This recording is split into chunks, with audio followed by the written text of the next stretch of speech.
Bonjour à tous. Nous allons corriger le premier devoir de physique-chimie sur le chapitre 1 qui s'intitule Corps pur et mélange.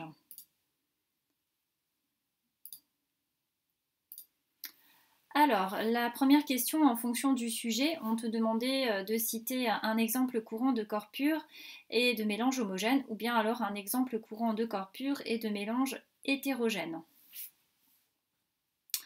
Alors, l'or est un corps pur, on aurait très bien pu me mettre le dioxygène est un corps pur, le dioxyde de carbone est un corps pur, le fer est un corps pur, l'eau distillée est un corps pur. Je n'ai pas pris l'eau parce que l'eau c'est tellement vaste qu'on ne sait pas finalement ce que vous voulez dire par l'eau. Ça peut être de l'eau minérale, ça peut être de l'eau plate, ça peut être de l'eau du robinet. Ensuite, un exemple de mélange homogène, eh bien, on en a étudié un, c'est l'air, qui est un mélange homogène. Et un exemple de mélange hétérogène, eh bien, j'ai pris la vinaigrette, puisque quand on a une vinaigrette, on distingue bien le vinaigre de l'huile, ce qui est la définition d'un mélange hétérogène. L'œil est capable de distinguer au moins deux constituants. Alors, deuxième question, on te disait que l'acétone possédait les caractéristiques physico-chimiques suivantes. Donc les voici. Il fallait indiquer les noms des grandeurs données. Donc les grandeurs, c'est ceci. Donc certains se sont trompés puisqu'ils ont pensé que c'était ça. Donc ça, c'est pas une grandeur, ça c'est une unité. Et eh bien, ce qu'on peut voir, c'est que beaucoup d'entre vous ne connaissent pas le nom de ces grandeurs. Travaillez pourtant en classe. Alors, θ fuse, bien, ça représente la température de fusion. θ ebb, ça représente la température d'ébullition. Et ρ, au fond, ça s'appelle comme ça, hein, c'est une lettre grecque, elle porte ce nom-là. Eh bien, ça représente la masse volumique. Je trouve ça particulièrement dommageable, on va dire, enfin, gênant même, que quelque chose qui s'exprime en degrés Celsius, eh bien, on ose me dire que c'est une masse. Donc là, ça traduit une grosse confusion dans vos esprits. Alors, l'acétone donc, possède ces caractéristiques suivantes. Je vais exploiter la température de fusion et la température d'ébullition. Qu'est-ce que ça veut dire? Si on a une température de fusion qui est à moins 94,6 degrés Celsius, eh bien ça veut dire que pour une température inférieure à moins 94,6 degrés Celsius, l'acétone sera solide, et pour une température supérieure, il sera liquide.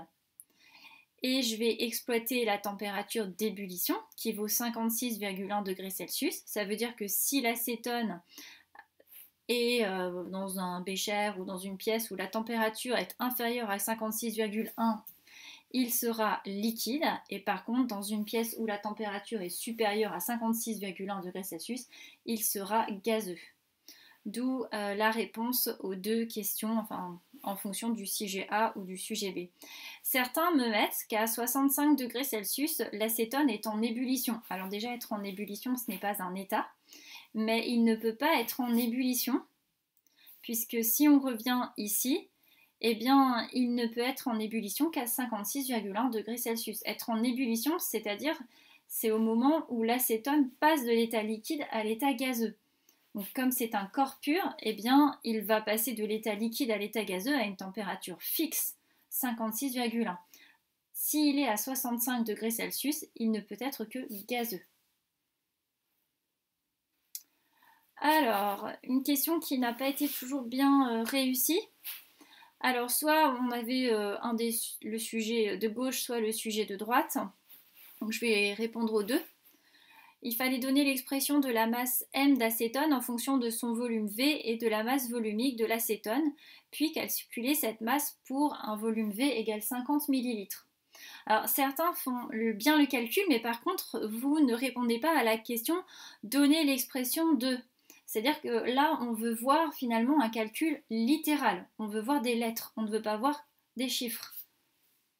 Alors pour ça, eh bien, on sait que la masse volumique ρ, c'est ici la masse d'acétone sur le volume occupé par l'acétone. Comment est-ce que je sais que c'est ça? Moi, je sais que la masse volumique, c'est en grammes par millilitre. Donc, qu'est-ce qui s'exprime en grammes? C'est la masse. Donc, c'est pour ça que je mets la masse au numérateur. Par, ça veut dire diviser. Millilitres, qu'est-ce qui s'exprime en millilitres? C'est le volume. Et moi, on me demande la masse en fonction de la masse volumique et du volume. Alors, comment est-ce que je suis passée de cette expression à celle-ci? Eh bien, toujours la même chose, hein, je prends des valeurs. Je suppose que la masse volumique, ça vaut 3, la masse, ça vaut 6 et le volume, ça vaut 2. Moi, je cherche 6. Je sais que 6, eh bien, c'est 3 fois 2, en fonction de 2 et 3. Donc, si c'est 3 fois 2, eh bien, ça veut dire que c'est bien ρ fois V. Et quand je fais le calcul, je trouve 39,15 grammes. Je conclus en faisant une phrase, 39,15 grammes d'acétone occupe un volume de 50 millilitres. C'est ce qu'on me demandait. Alors, de l'autre côté, c'est un raisonnement similaire, mais cette fois, on ne va pas me demander la masse en fonction de la masse volumique et du volume, mais on me demande le volume en fonction de la masse et de la masse volumique. Et pour ça, je remets encore une fois la formule de la masse volumique, et pour trouver le volume, je reprends ce que j'ai fait tout à l'heure. Hein, si au fond tu ne manipules pas bien les lettres, peut-être que tu manipules mieux les chiffres. Donc tu remplaces, tu prends un calcul que tu connais bien, que tu maîtrises bien. Tu sais que 3 c'est bien 6 divisé par 2. Et toi ce que tu cherches c'est 2, hein, le volume. Et bien 2, 2 c'est bien 6 divisé par 3. C'est pas 3 divisé par 6, c'est pas 3 fois 6, non, c'est 6 divisé par 3. Et 6 divisé par 3, eh bien c'est la masse divisée par la masse volumique.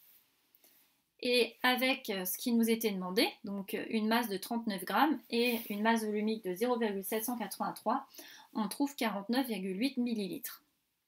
Donc 39 grammes d'acétone, ça occupe un volume de 49,8 millilitres. Alors, troisième question, en fonction du sujet, on te demandait soit d'indiquer comment tu peux mettre en évidence le dioxygène ou alors d'indiquer comment tu peux mettre en évidence le dioxyde de carbone. Donc ça, c'est du cours, ce sont d'ailleurs des expériences qu'on a pu faire en cours. Le dioxygène va raviver une bûchette incandescente et le dioxyde de carbone trouble l'eau de chaud. Dernier exercice, donc un exercice commun. On te dit que le benzoate de benzyle il est utilisé en médecine comme traitement antiparasitaire sous la marque Ascabiol. Il peut être extrait de la résine de myroxylon. C'est un arbre qui est originaire d'Amérique centrale ou être synthétisé en laboratoire. Alors, ce qu'on a fait, eh bien, on a fait un chromatogramme. Et donc, ici, sur la ligne de dépôt, on a déposé une goutte de benzoate de benzyle, une goutte de résine de myroxylon et une goutte d'ascabiol. Et il fallait indiquer, et bien sûr en justifiant, si le myroxylon c'est un corps pur ou un mélange, puis également justifier que l'ascabiol contient bien du benzoate de benzyle. Alors, pour justifier que le myroxylon, qui est sur le 2, est bien un mélange, et bien ce que je peux voir, c'est que quand je regarde le chromatogramme, je constate qu'il y a 1, 2, 3, 4 taches sur la ligne du myroxylon qui correspondent finalement à 4 espèces chimiques qui ont migré différemment sur le chromatogramme. Donc s'il y a 4 espèces chimiques qui ont migré, ça veut dire que le myroxylon contient au moins, enfin pour nous, 4 espèces chimiques, donc c'est bien un mélange. Donc c'est ce que j'ai mis sur le chromatogramme. Je vois 4 taches à 4 hauteurs différentes. Donc j'en déduis que le myroxylon est constitué de 4 espèces chimiques et est donc un mélange. Et ensuite, il fallait justifier que l'ascabiol contenait du benzoate de benzyle. Et bien ce que je vois, c'est que pour l'ascabiol, il y a une tache. Donc il est composé d'une seule espèce chimique. Et je vois que pour le benzoate de benzyle, il y a aussi une tache et qu'elle est à la même hauteur que la tache de l'ascabiol. Donc, j'en déduis que l'ascabiol contient bien du benzoate de benzyle parce qu'il contient une espèce chimique qui a migré à la même hauteur que le benzoate de benzyle.